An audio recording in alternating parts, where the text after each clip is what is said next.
मैं कम रेंज की कार लाकर price parity ला सकता हूँ। कर्व नहीं होता है, कर्व का कर्व नहीं बोल रहा हूँ मैं, बाकी का कर्व बोल रहा हूँ पूरे देश के नॉर्थ स्टार को। तो वो क्या है?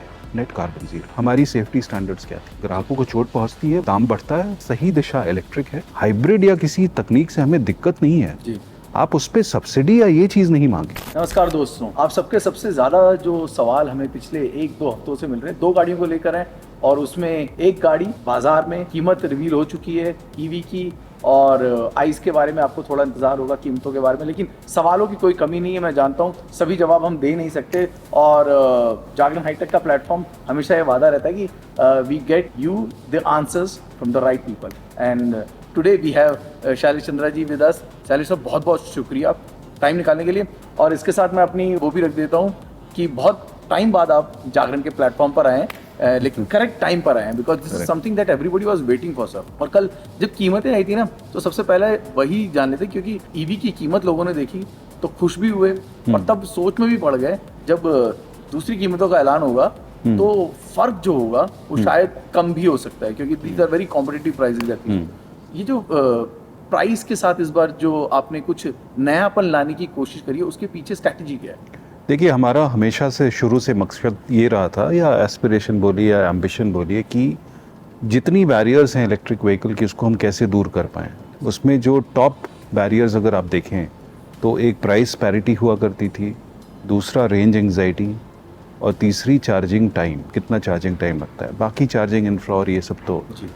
अगर आप रेंज एंग्जाइटी को ओवरकम कर पाएंगे तो चार्जिंग इंफ्रा का थोड़ा रिक्वायरमेंट कम भी हो जाता है। तो ये शुरू से एम्बिशन था, बट उसको एम्बिशन को मीट करने के लिए और ग्राहकों तक पहुंचाने के लिए बहुत सारी चीज़ें होनी थी। जैसे सेल प्राइसेस को कम होना था, हमें लोकलाइजेशन पर काम करना था, सब सिस्टम्स को और ऑप्टिमाइज ऐसा करना था कि कॉस्ट स्ट्रक्चर उस लेवल पर आ जाए ताकि मैं एक्विजिशन प्राइस पैरिटी ला पाऊँ।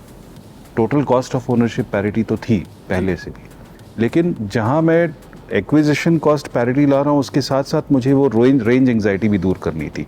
कॉम्बिनेशन इंपॉर्टेंट था जी। मैं कम रेंज की कार लाकर प्राइस पैरिटी ला सकता हूँ, लेकिन अगर आप देखें, अगर भारत में अगर इंटरसिटी जो ड्राइव्स हैं उसमें हमने सर्वे किया था, उसमें ये पता चला था कि 180 किलोमीटर जो है वो मीडियन इंटरसिटी ड्राइव है, और 85% जो इंटरसिटी ड्राइव हैं वो 400 किलोमीटर से कम होती हैं।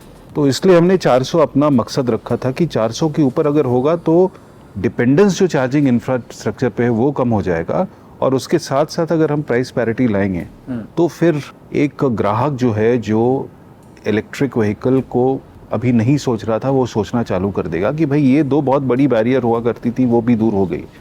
तो यही सोच के साथ हम लोग काम करते रहे। बैटरी प्राइसेस भी कम हुई, हम लोगों ने भी काफ़ी लोकलाइजेशन पे काम किया इन 4-5 वर्षों में।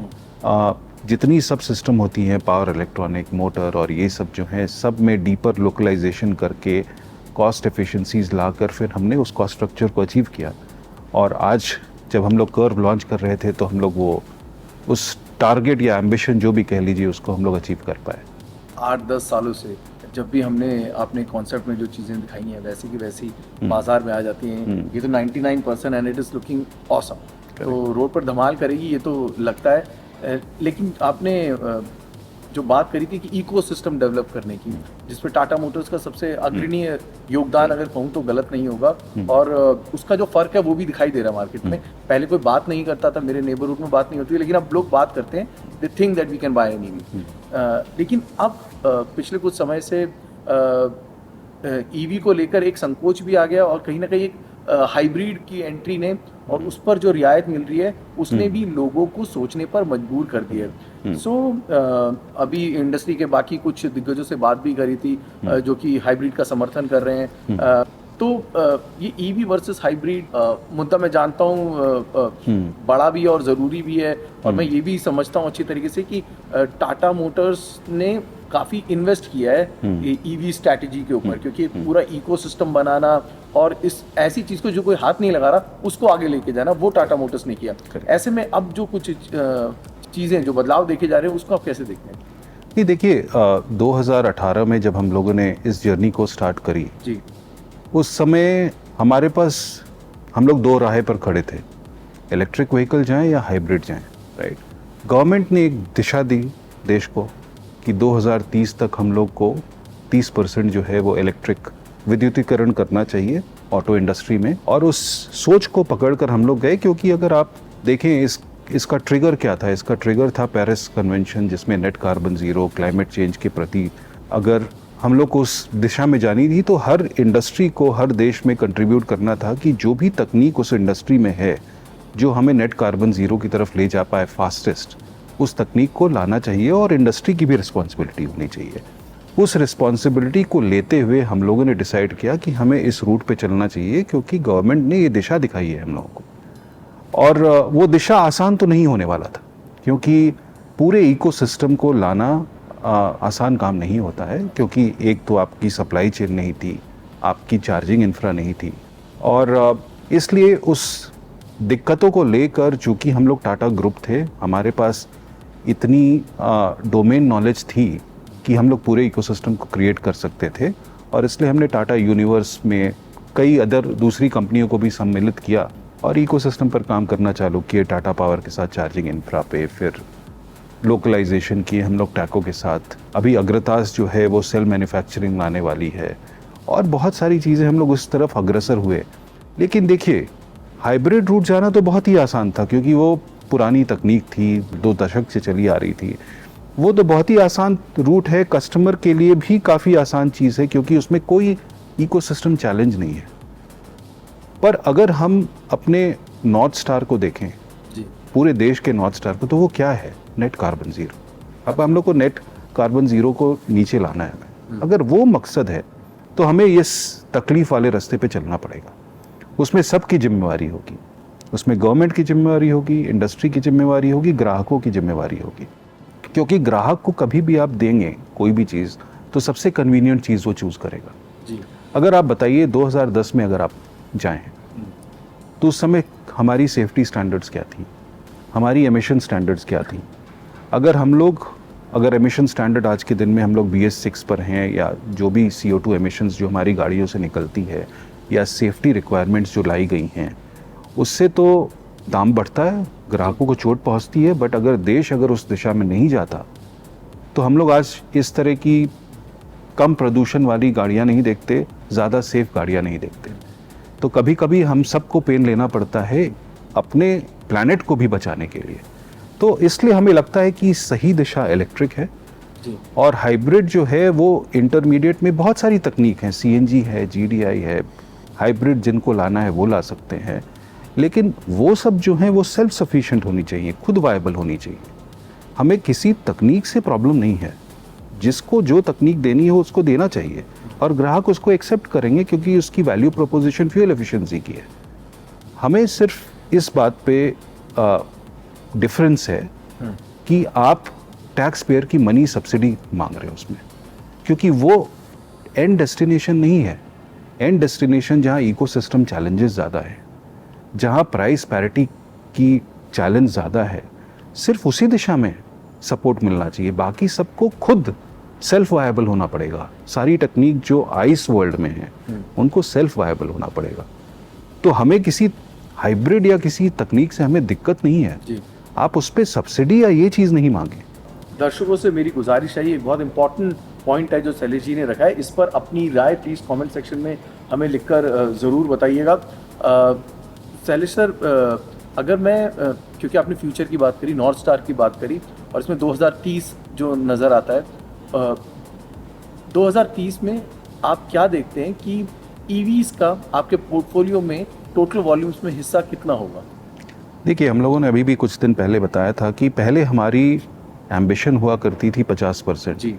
बट उसमें जिस गति से चार्जिंग इंफ्रा और इकोसिस्टम को डेवलप होना था 2024 तक उस स्पेस पर नहीं हो पाया है। तो जो हम सोचते थे कि गवर्नमेंट की जो दिशा है 30% अगर पूरी इंडस्ट्री आएगी तो हम लोग 50% लाने की कोशिश करेंगे। लेकिन अब जैसा लगता है, सारे प्रोजेक्शंस अगर हम देखते हैं जो इकोसिस्टम का प्रोग्रेस हुआ है, 15 से 20% जो हमें लगता है 2030 तक इंडिया पहुंचेगी। तो हम लोग 30 to 35% हम लोग टारगेट कर रहे हैं कि हम लोग उस लेवल तक पहुंच पाए। Fantastic sir. सर, ये तो मैक्रो लेवल की बातें हो गई।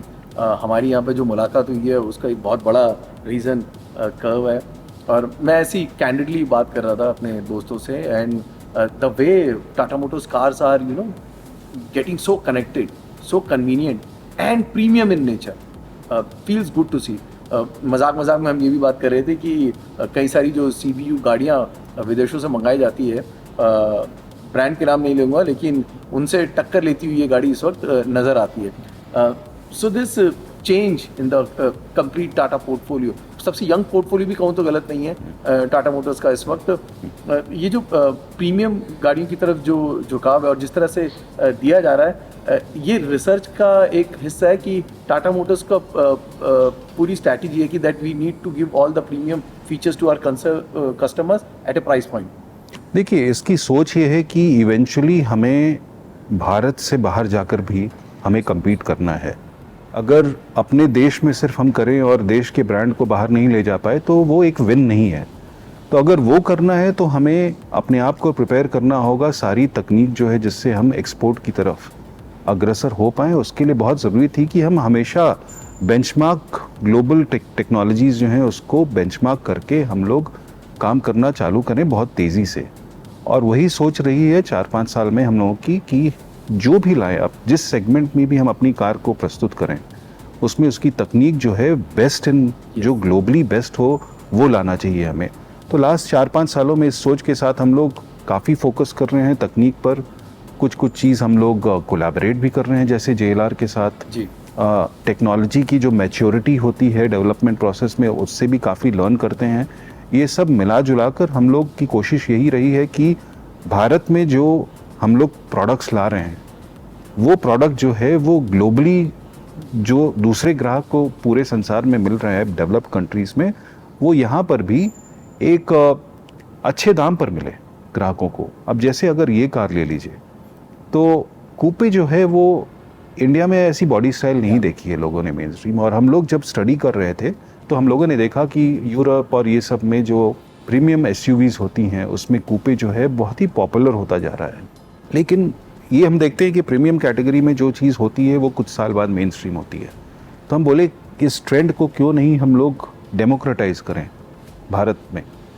और वही सोच के साथ हमने बोला कि अगर हम लोग 4.3 मीटर कैटेगरी में अगर हम आ रहे हैं तो क्यों नहीं कूपे बॉडी स्टाइल के साथ आएँ, ताकि एक नई फ्रेश लुक कंट्री में हम ला पाएँ और कूपे बॉडी स्टाइल को भी, इसकी भी पॉपुलैरिटी मेन स्ट्रीम मार्केट में हम ला पाएँ. उसी सोच के साथ ये लेकर आए हम लोग. So what kind of numbers you expect from the curve? क्योंकि नंबर्स इसलिए पूछ रहा हूँ सर क्योंकि अब क्लियरली दिख रहा है कि नंबर 2 की जो पोजीशन है वहाँ पर टाटा मोटर्स कंसोलिडेशन में काबिज हो जाएगा. ऊपर नीचे बहुत कम अंतर है जो कि दिख रहा है, और ऐसे में इस गाड़ी की भूमिका बहुत बड़ी भी हो सकती है.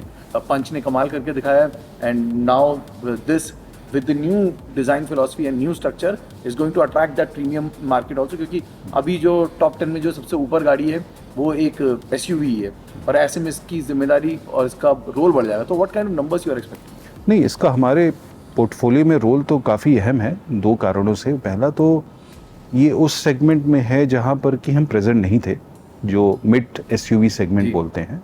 तो हमारी पोर्टफोलियो में अगर देखें तो एक पंच है, उसके बाद नेक्सॉन है, उसके बाद हैरियर सफारी है. तो बीच में एक जो कड़ी है एक मिस हो रही थी, तो उस कड़ी को हम लोग को लाना था. और वो इसलिए वो कड़ी हमारे ग्राहक के लिए भी है कि उनकी अपग्रेड कंटिन्यूटी जो है वो मेंटेन रहे जी. तो उस रीज़न से भी इसकी इम्पोर्टेंस बहुत ज़्यादा है.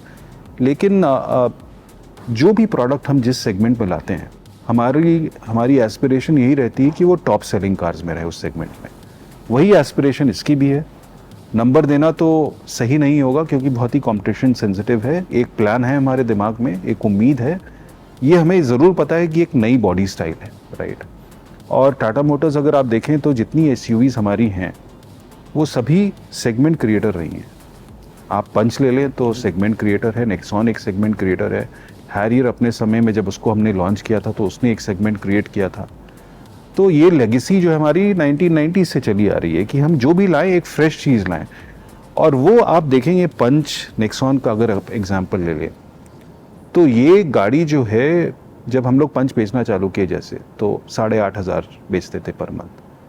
अब अगर लास्ट फ्यू मंथ्स में देखें तो 17,000 बेच रहे हैं. ऐसा जनरली कर्व नहीं होता है कर्व का कर्व नहीं बोल रहा हूँ, मैं बाकी का कर्व बोल रहा हूँ कि ऐसा होता नहीं है, क्योंकि जनरली लॉन्च के बाद आपको अचानक से बहुत अच्छा डिमांड मिलता है, फिर वो डिमांड हाँ। नीचे जाता है। बट अगर कोई एक नई चीज़ आप मार्केट में लाते हैं तो मार्केट भी धीरे धीरे उस पर, वो बोलते हैं इंग्लिश में वार्म अप होते हैं। तो मुझे लगता है कि कर्व का जो ट्रेंड होगा वो धीरे धीरे ऊपर बढ़ता जाएगा। तो शुरू में भी मुझे लगता है काफ़ी अच्छा नंबर करना चाहिए इसको। अभी हम लोग जो है एक प्लान के साथ चल रहे हैं, उम्मीद यही रहेगी कि ये टॉप 3 सेलिंग कार्स में, मिड साइज एसयूवी में ये अपनी जगह बनाएगी, यही उम्मीद कर रहे हैं हम लोग। नंबर आप तो खुद ही देख सकते हैं, आपको अगर मैं टॉप 3 सोच रहा हूँ तो उस टॉप 3 में रहने के लिए मुझे कुछ नंबर करना होगा। वो हम लोग की कोशिश रहेगी कि हम अपनी तरफ से पूरी कोशिश करें कि ग्राहक को वो वैल्यू प्रोपोजिशन दिखा पाए। सर आपने ना बड़ी रोचक बात बोली है, क्योंकि मेरी इंडस्ट्री में काफ़ी बात होती रहती है। तो मुझे याद है one of the manufacturer they said कि हम सेगमेंट क्रिएट नहीं करते हैं, लेकिन बाद में सेगमेंट में बेंचमार्क बना देते हैं। और आपने वहीं पर जोर दिया कि हम सेगमेंट क्रिएट करते हैं, बाकी बाद में फॉलो करते हैं। Correct. और कर्व शायद अब एक नया सिलसिला शुरू करने वाली है। कई सारी चीज़ें आपने शुरू करी, लगातार मार्केट को ग्रोथ भी दिख रही है। ये जो ग्रोथ है for Tata Motors and for the industry, क्या आने वाले समय में चैलेंजिंग होगी? क्योंकि कई चीज़ों पे अगर ग्लोबली भी बात कर लीजिए और यहाँ पर भी बात करेंगे, कई चीज़ों पे स्ट्रेस नज़र आ रहा है। जो ग्रोथ कोविड के बाद देखने को मिली थी, वहाँ से अब शायद थोड़ा नीचे आता हुआ दिख रहा है। आपका क्या मानना है for Tata Motors and for the industry? ये मुझे लगता है अगर इंडस्ट्री में कोई भी काफ़ी सालों से रहा है तो सभी को ये लग रहा था कि ये साल जो है वो टफ रहेगी इंडस्ट्री के लिए। क्योंकि अगर आप देखें 2004 साल पहले ये इंडस्ट्री करीब 27 लाख की इंडस्ट्री थी, और लास्ट ईयर अगर आप देखें तो नियरली 42 लाख की इंडस्ट्री हो गई। 50% ग्रोथ, ये तो अनसस्टेनेबल था। तो मॉडरेशन तो होना था, कंसोलिडेशन होना था एक टाइम के आने के बाद, वो ये साल है। लेकिन पीवी इंडस्ट्री जो है, अगर आप इसकी ट्रेंड देखें लॉन्ग पीरियड ऑफ टाइम पे, तो जीडीपी ग्रोथ के आसपास ही रहती है 6-7%। तो सेक्युलर ग्रोथ ट्रेंड वही है 6-7%। तो मुझे लगता है कि ये साल थोड़ी दिक्कत हो सकती है, क्योंकि H1 जो है इस फाइनेंशियल ईयर में वो काफ़ी फ्लैट रहने वाली है। लेकिन H2 जो है वो काफ़ी उम्मीद है कि वो अच्छा करेगा industry, but low percentage growth होगी इस साल। मुझे लगता है फिर उसके बाद 6-7%, 10% इस लेवल पर फिर इंडस्ट्री को वापस आना चाहिए, क्योंकि जो लॉन्ग टर्म ग्रोथ ट्रेंड है वो तो वही रहने वाला है जी। क्योंकि यहाँ पेनिट्रेशन लेवल्स कम है कार की, रूरल इकॉनमी अच्छा कर रही है, मानसून अच्छा होने वाला है, इन्फ्लेशन आउट ऑफ कंट्रोल नहीं है, interest rates more less same है, जीडीपी की आउटलुक भी अच्छी है। तो ऐसा कोई अलार्म तो दिख नहीं रहा है। तो मुझे लगता है कि फेस्टिव सीज़न के बाद चीज़ें इंप्रूव होनी चाहिए। अगर आप जुलाई में भी अगर आप रिटेल डेटा देखें, वाहन, तो 10% की ग्रोथ हुई है इंडस्ट्री की। तो इसलिए मुझे बहुत ज़्यादा अलार्मिंग नहीं लग रहा है। और चूँकि लास्ट 4 ईयर्स में हम लोग 50% ग्रो किए हैं, इस लेवल को सस्टेन करना भी एक बहुत बड़ा अचीवमेंट है और अच्छा है इंडस्ट्री के लिए, मुझे लगता है। Sir for Tata Motors? Tata Motors में मुझे लगता है कि इंडस्ट्री से बेहतर करना चाहिए हमें, क्योंकि हमारी नई लॉन्चेस आ रही हैं और सेकेंड हाफ में और भी नई लॉन्चेस हैं। तो हमें लगता है कि इंडस्ट्री के ग्रोथ रेट से हमें ज़्यादा अच्छा करना चाहिए। Thank you very much Sally sir. मैं चाहता हूँ, आप लोगों के भी बड़े सवाल हैं, मेरे भी बहुत सारे सवाल हैं, लेकिन समय की थोड़ी कमी है। और सैली सर, आपने हमारे लिए इतना सारा समय निकाला, उसके लिए भी आपका बहुत बहुत शुक्रिया। और आप अपने सवाल डाल दीजिए कमेंट सेक्शन में, हम सैली सर तक पहुँचाने की कोशिश ज़रूर करेंगे। Thank you very much sir. Thank you.